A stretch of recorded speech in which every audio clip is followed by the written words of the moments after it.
There's still no budget agreement, but bickering goes on at the State House. We'll talk about it next on Capitol View.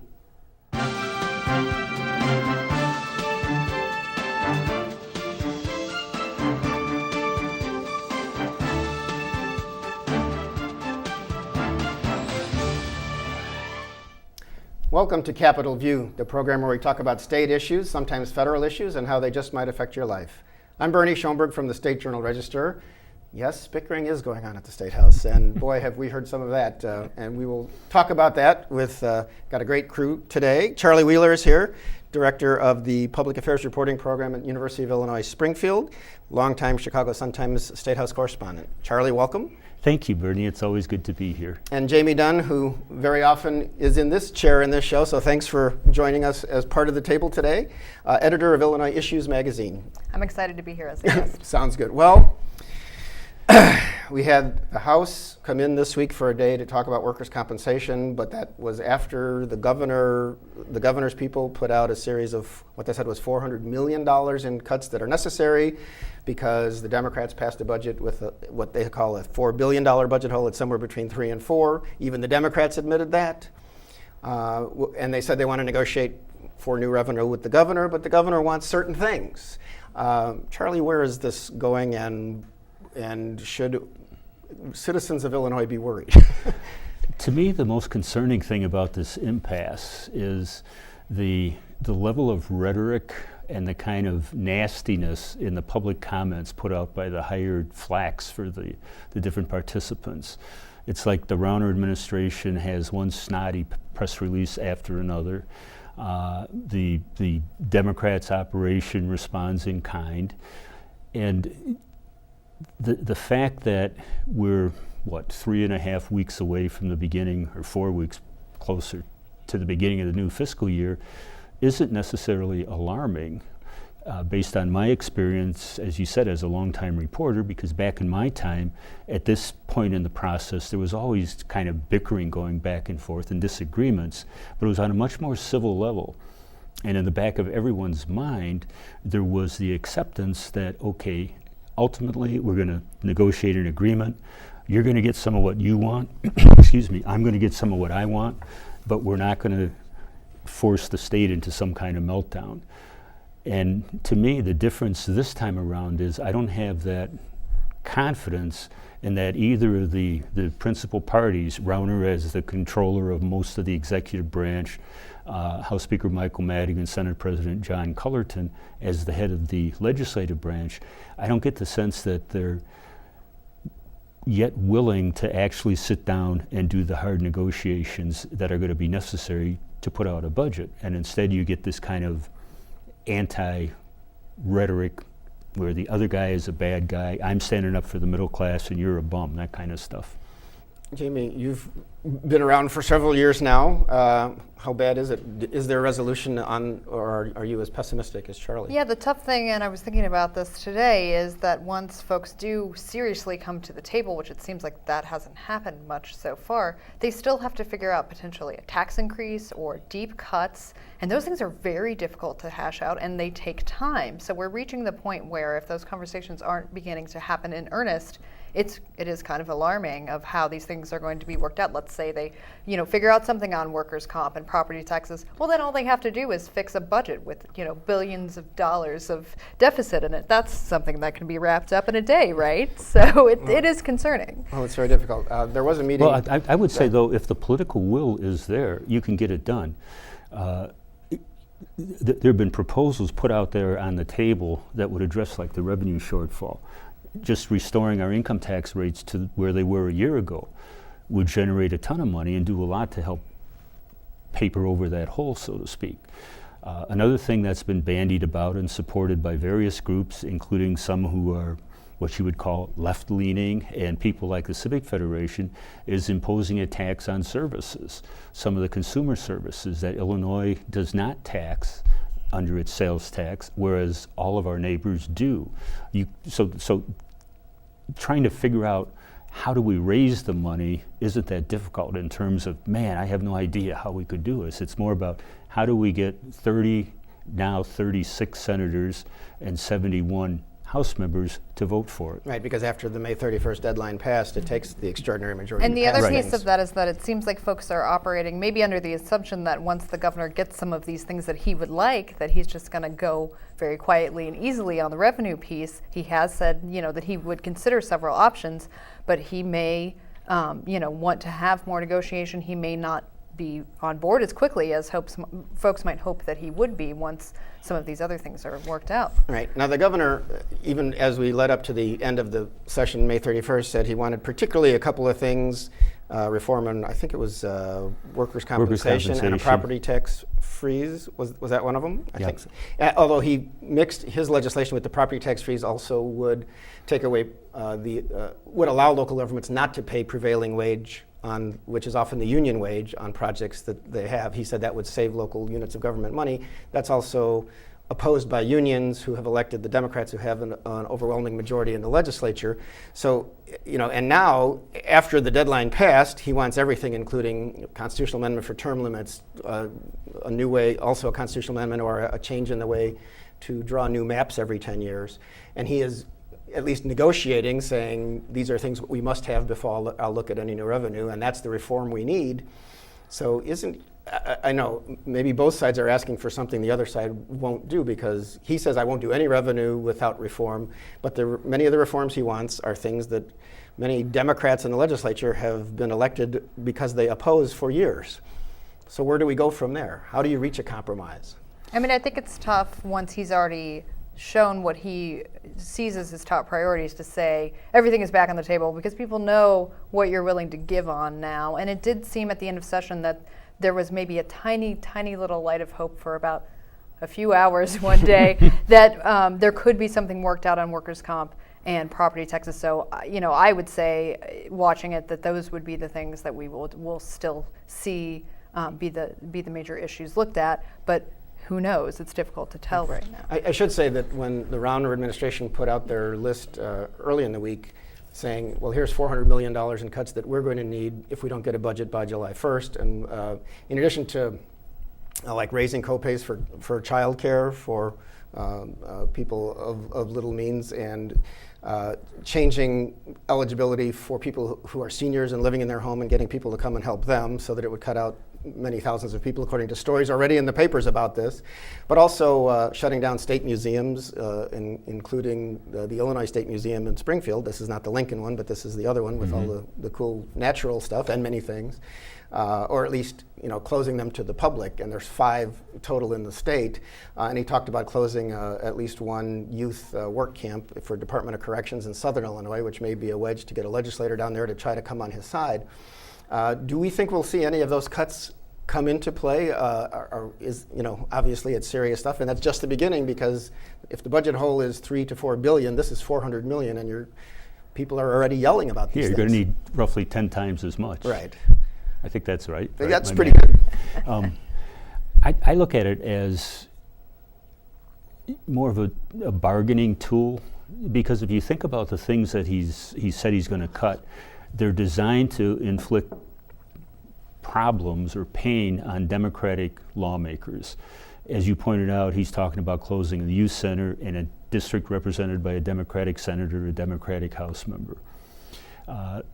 By and large, the districts that are represented by Democrats don't have the same level of economic wealth as the districts that are represented by Republicans. So when you cut a program like heating assistance to the poor, it's going to be felt more on the south side of Chicago than it's going to be felt in Downers Grove. And some of them, long-term, don't make any financial sense. You mentioned reducing money that's available to help elderly people remain in their homes. I don't remember the exact percentage, but it costs many times more to care for an elderly person in a nursing home than it does to have somebody come in and help clean their house once a week.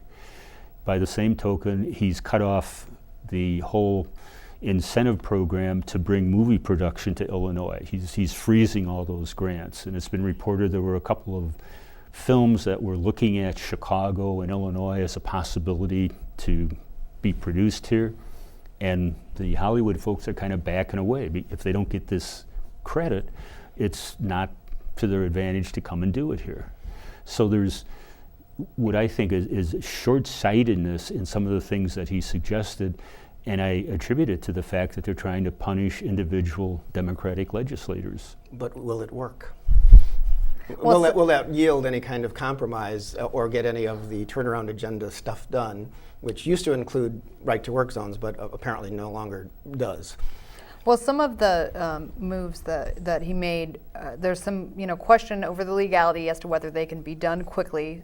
For instance, closing the work camp, Right, because you need some months yes, notice there's a to process the community. that has to go through. Changing the eligibility score for the in-home care program, there's some question over whether he can unilaterally do that as well. But he can freeze some of the admissions into certain programs and that kind of thing, because the argument can just be made, we don't have the money for this, so waiting list it is. So there are some things that he can do, but some of the bigger stuff that's a very clear kind of pressure point for Democratic lawmakers may not be able to come to fruition quickly. So I'm not certain that it's really going to put a lot of pressure on those. Well, and if you look at where the state spends its money, it spends most of its money in certain areas, some of which you really can't cut. One of the big things we're spending money on is making a required contribution to the pension systems for which the state is responsible as the, quote, employer. By law, the money that's certified under 1995 statute to be contributed in FY16, the coming fiscal year, by law, that money goes out. Doesn't matter whether the legislature has a budget or not. The law says, comptroller, treasurer, you have to cut the check and you have to pay the funds. By the same token, our debt service, the money that we repay to people who've lent us money through buying our bonds, that gets appropriated automatically. A lot of the Medicaid stuff is an entitlement. So you can say, okay, I'm going to cut $300 million from the Medicaid budget.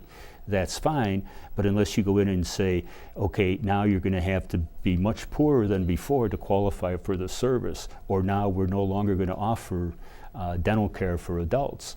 You're not really saving any money. You're deferring paying the bills, but if I meet the eligibility requirements and you're still offering me dental care, then I can go to the dentist if I'll find one that will accept me, and then the state pays for it. And so it's not as simple as the, what would you say, the propaganda would make it sound. Let's see. I don't get over to the State House enough, but I was in our building on 9th Street and watched on computer via Capitol Fax and Blue Room stream as there was a meeting on late in the week of the Appropriations House Human Services Appropriations Committee. It was called to discuss why Beth Purvis, who is the governor's secretary, he calls her, I think, education secretary, on a contract for $250,000 a year, why that's being paid out of the human services budget. And Rich Goldberg, who is I think a deputy chief of staff to the governor, came in and basically called it a sham hearing and attacked the idea that this was claimed this was sexist because she's a woman and men who are staffers for House Democrats make more money if you include all of their pension payments and things. And it was pretty nasty, and you got some blowback from members, and he was basically saying this is a sham because you people have passed a budget that does not add up, and it's a deficit budget, and you've done a terrible job for the people. I mean, I kind of have never heard anybody in all my years talk that way in front of a committee. What do you think? Is this useful? Is this the way to make your point? I would say that it's really not effective in the long run. Now, Mr. Goldberg, as he likes to point out, he's not from Illinois. So he comes from Washington, and the climate in Washington, in my judgment, is a lot more toxic than it's ever been in Illinois. And so he brings that kind of mindset.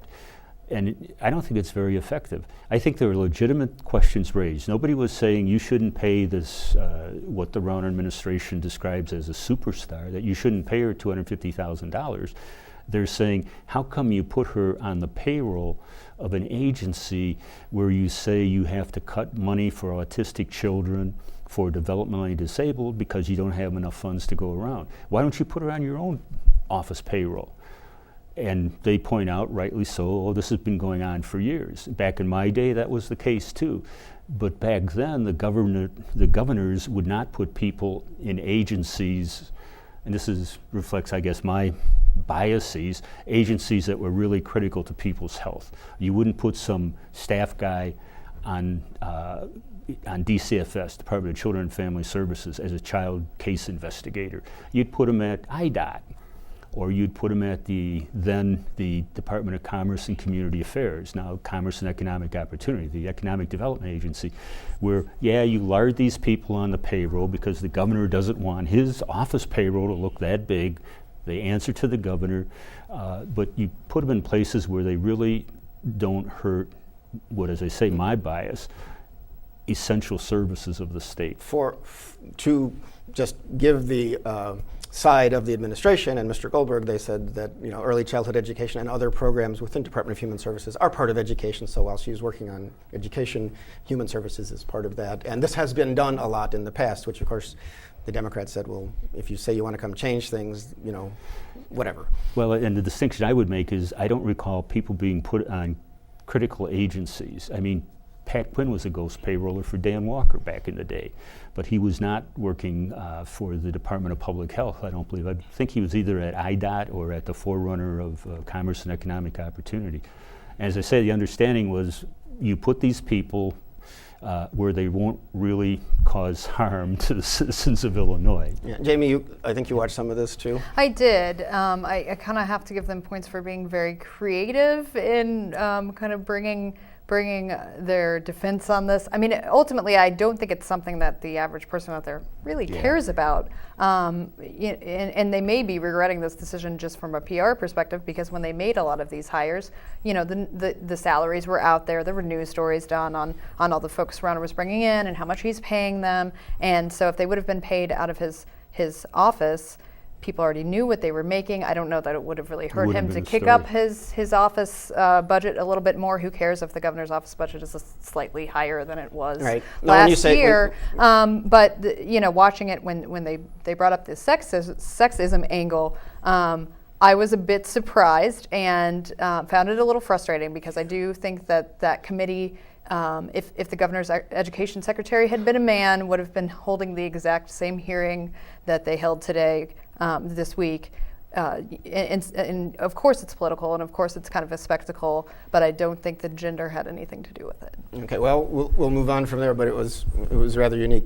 Let's move on to something, obviously the budget will be a continuing source of angst on both sides and for a long time and in the news.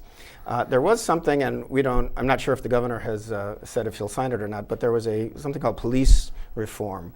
There were police union people and legislators, and everybody got together, and there was a recent national report on police community relations.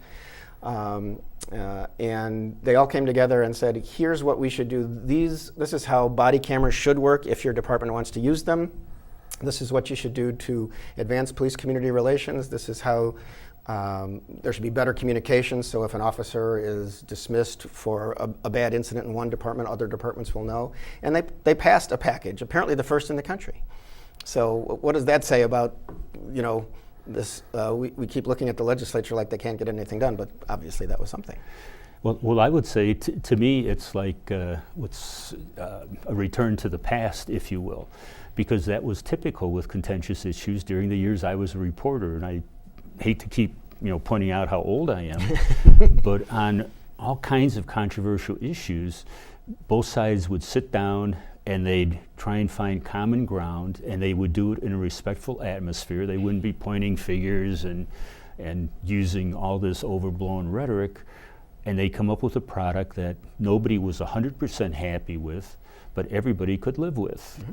And to me, that's the way the General Assembly should work. You look at Illinois. Illinois is a very diverse state, obviously. We go all the way from South Beloit down to Cairo. People in different parts of the state have different attitudes. And the General Assembly, any legislative body, is a way for us to work out our differences without being out in the streets beating each other over the head with baseball bats. And so, to me, this is an example of how it should work. Or more recently, remember the concealed carry issue, where the gun rights advocates and the anti-gun people sat down and worked out an agreement that nobody liked 100%, but it advanced the ball. Yeah, well, and of course, a court decision saying we had to have some kind of concealed carry that moved us gave off the dime because the Chicago faction for so long was against that. It wasn't going to happen unless courts made Illinois one of the last states to do it. But when it became clear they had to do it, they sat down and they worked something out. It wasn't the Second Amendment people saying, "Oh, we won, so you got to give us everything." They were reasonable about it. And I look at something like workers' compensation. There's no reason why representatives of labor, representatives of the bar, representatives of the business sector can't sit down and work out some agreement. That's how it used to be, again, back in the day. They had what they called an agreed bill process, where the business and labor would sit down, work out a deal on unemployment insurance, present it to the General Assembly. The General Assembly would rubber stamp it, the governor would sign it, and that would be it. Yeah, but I keep wondering, with all, and I know there's always, every year there's hot rhetoric. I remember Democrats rushing the podium when George Ryan was Speaker of the House saying, "Oh, you're not being fair to us." But the rhetoric has been so tough and the sides seem so far apart. It's just so often hard to see where that breakthrough is going to come.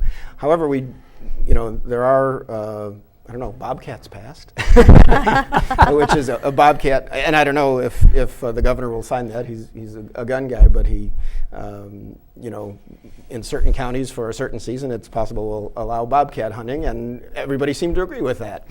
So on we move.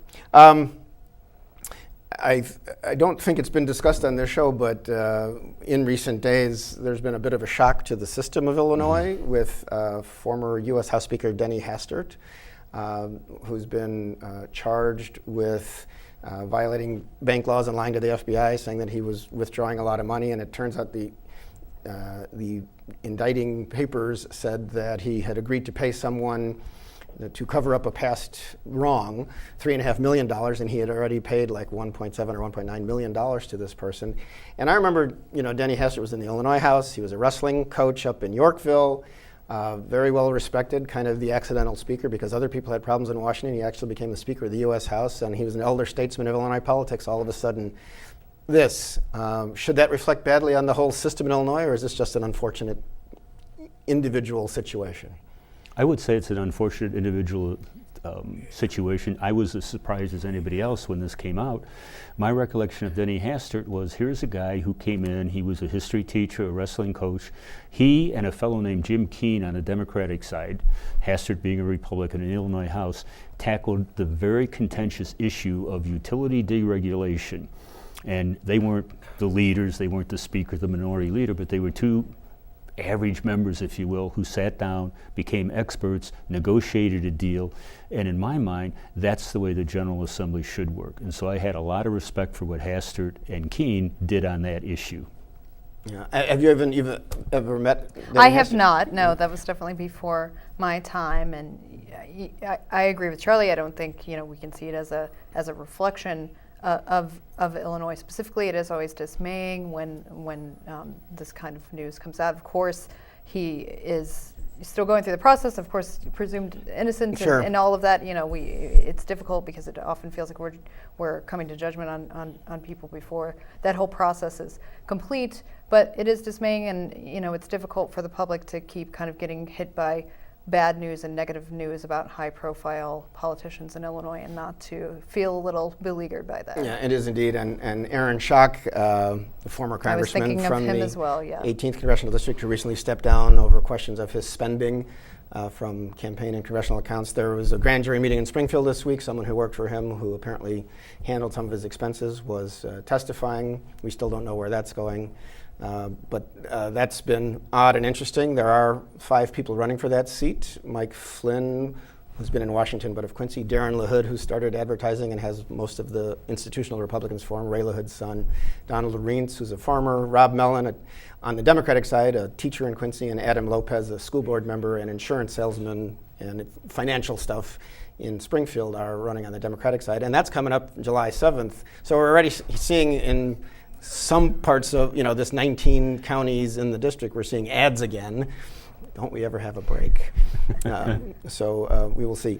Timothy Killeen, the new president of the University of Illinois, also announced that he was going to move like $8.2 million from his discretionary funding from administrative to student-centered things. Is this at all going to help the higher education systems weather the budget storm? I don't know, but it does seem to be a nod to some of the recent criticism and things that we have heard in budgeting committee hearings as far as complaints about spending on administration and, bloated administration budgets and that sort of thing.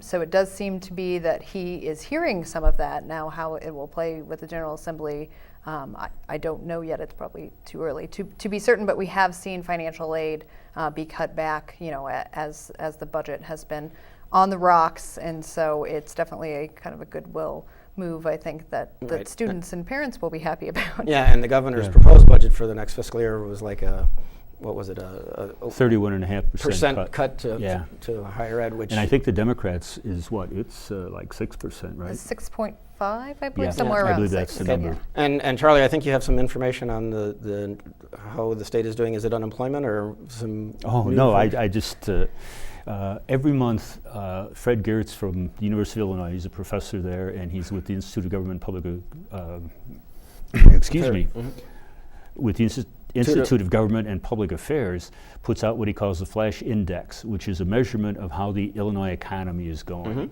And what it showed in May is that the index dropped a bit to 106.5 from 107.1. But anything above 100 means the economy is still growing in Illinois. And Geertz's point is that we're still kind of chugging along. We're not doing great guns, but at least we're progressing and still trying to recover from the recession. Okay, well, on that kind of positive note, let's hope everybody takes heart and says we can find a solution to some other problems. Charlie Wheeler, thank you. Jamey Dunn, thank you. Thank you for watching. I'm Bernie Schoenburg, and we'll see you next time on Capitol View.